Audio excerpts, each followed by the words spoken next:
Imagine viver em uma casa onde o mal parece se esconder em cada canto, onde sombras escuras espreitam durante a noite, onde gritos ecoam pelas paredes e até mesmo ataques invisíveis acontecem. Nos anos 70, uma família americana se tornou prisioneira de algo que, segundo eles, não era deste mundo. Hoje, vamos mergulhar em um dos casos mais aterrorizantes de atividade paranormal. O caso da família Small. De cara com o mistério. O começo desse perturbador acontecimento traz Jack e Janet Small, um casal de trabalhadores, católicos e de fortes valores familiares. Eles se mudaram em 1974 para uma casa geminada em West Pittston, Pensilvânia, junto com as filhas e os pais de Jack. A cidade era tranquila, de interior, e ninguém poderia imaginar que aquele lugar se tornaria palco de uma das histórias mais sombrias já contadas. Logo nos primeiros meses, estranhos acontecimentos começaram.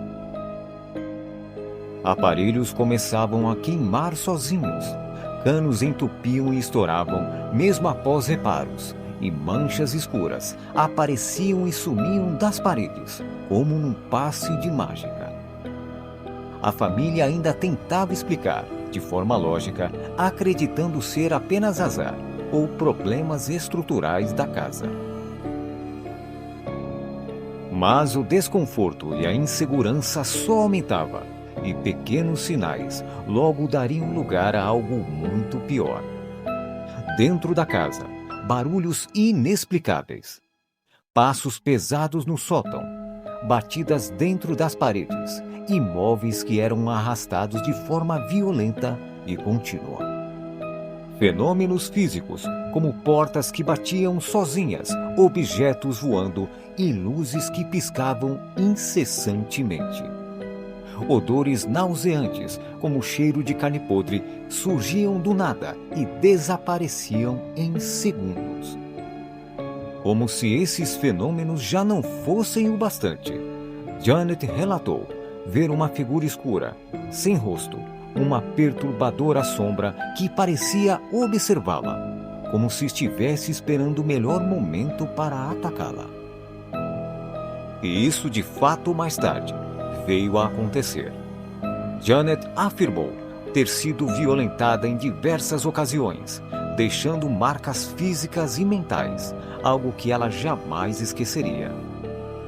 Jack, por sua vez, disse que durante as noites sentia seu corpo sendo puxado e a sensação aterrorizante de que algo o estivesse sufocando. Em uma outra ocasião, os ataques aos familiares quase terminou numa grande tragédia.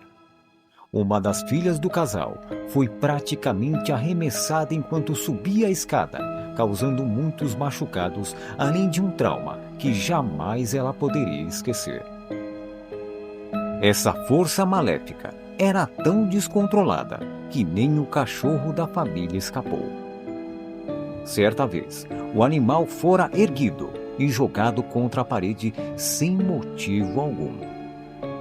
Outro fato intrigante e realmente assustador é que a perseguição não se resumia apenas num só lugar, visto que os Smurfs alegaram serem assombrados até mesmo quando abandonaram a casa para se instalarem num acampamento. E isso, sem dúvida, era uma clara demonstração do que o que estava por ali era completamente algo maléfico e incontrolável. O medo se tornou insuportável. Era como se a família definhasse aos poucos, física e mentalmente, dentro da sua própria casa. Muito poderoso. É invisível. Não me importa se você quiser chamá-lo de diabo, fantasma ou demônio. Há algo nesta casa que tem a inteligência para infligir danos físicos e psicológicos a esta família. Desesperados e buscando uma ajuda espiritual, os Smurf chamaram Ed e Lorraine Warren, famosos demonologistas. Lorraine tinha uma mediunidade elevada e afirmou imediatamente sentir a presença de um demônio extremamente poderoso e disse que a casa estava tomada por uma energia muito pesada.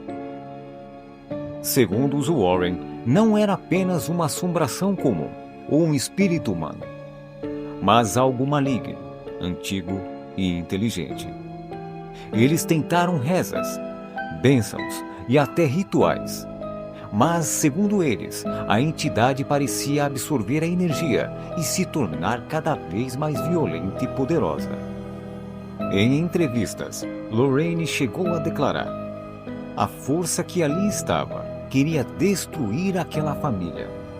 E ela não iria parar até conseguir isso. The very first thing that happened in this home happened to you, I believe, Jan. That's correct. Before Jack was to ever witness anything, the first occurrence took place to you. Tell us something about it, and to the best of your knowledge, when you first remember that occurring. That was the night of Heather's confirmation. That was on April the 29th, 1985. Heather and Shannon and myself were in the kitchen, and I was pinning her collar onto her her confirmation robe. And we have a 4-foot by 2-foot ceiling light, and it came without no warning at all. In a matter of a split second, it came crashing down onto the kitchen table. That must have been very frightening. It was very frightening because we didn't know. It was unexpected, and it wasn't like a light that had broken naturally. It didn't tip, it didn't sway, it just came crashing down. And it gouged Shannon on the forehead, and it gouged a mark onto the refrigerator. And this was about a half an hour before we went to church. Now that light is held up by 2 chains. Right. And then there And 2 eye hooks and 2 eye hooks folded into the beam. Into the beam. And when my father-in-law came over and looked at it, because he's very, very handy with these kind of things, he looked at it, he said, there is no way that this thing could have happened. One side would have broken, something would have given first, but this was nothing. In a matter of a split second, it crashed onto the table with no warning at all. Mm-hmm. Okay, now when was it, Janet, that you were down in the basement? The very next day after the confirmation, I was down in the basement doing clothes. I have my washer and dryer down there. And I had turned away from the washer. I was just getting ready to come upstairs to the kitchen. And I heard this female voice. And she said, Janet, Janet, very clear. And I thought it was my sister. I said, I'll be right up. Well, when I got to the top of the steps, of course, there was no one there. And I was alone in the house. The front door was locked. There was no way that anybody could have gotten into this house. Were you very uneasy with I that? thought in the beginning, I thought, oh, it's only you. You're hearing things. That's exactly how I felt, that I had heard something. A história ganhou repercussão nos jornais locais e depois em todo o país. Repórteres acompanharam na frente da casa e vizinhos alegaram ter ouvido barulhos estranhos vindo da residência. Mas, ao mesmo tempo, surgiram os céticos. Alguns diziam que os Smurl inventaram tudo só para ganhar fama. Outros acreditavam que era apenas uma forma de escapar de problemas financeiros. O caso foi tão polêmico que dividiu a opinião pública. Eles se perguntavam, será que é verdade? Ou apenas golpe midiático? Em 1987, após anos de tormenta, a Igreja Católica finalmente autorizou um exorcismo oficial. Durante o ritual, os Smurls disseram ter sentido a energia maligna resistindo, mas aos poucos a casa foi ficando mais calma.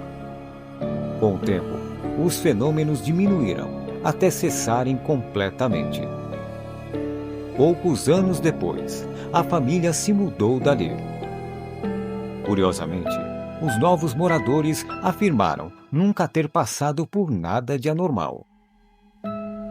O caso foi registrado no livro The Haunted, de 1988, escrito por Robert Curran em parceria com os Warren. Em 1991, virou um filme para a TV, também chamado de The Haunted, e agora, em setembro de 2025, a história ganhou outro filme, intitulado de Invocação do Mal 4, O Último Ritual. Até os dias de hoje, investigadores e curiosos debatem se a história da família Smurl foi uma das maiores da história, ou apenas um mito criado para chamar a atenção. Uma casa tomada pelo mal, uma família aterrorizada e um mistério que nunca foi totalmente explicado. Será que os Smurl realmente foram vítimas de um demônio? Ou será que tudo foi fruto da imaginação e medo coletivo? De qualquer forma, o caso permanece vivo até hoje, desafiando nossa compreensão do que existe além do véu da realidade. E você? Você mesmo. Teria coragem de passar uma noite na casa da família Smurl? Deixe suas opiniões aí nos comentários. Pessoal, e não se esqueçam de se inscrever, curtir e compartilhar. Isso ajuda muito no crescimento do canal. Grande abraço!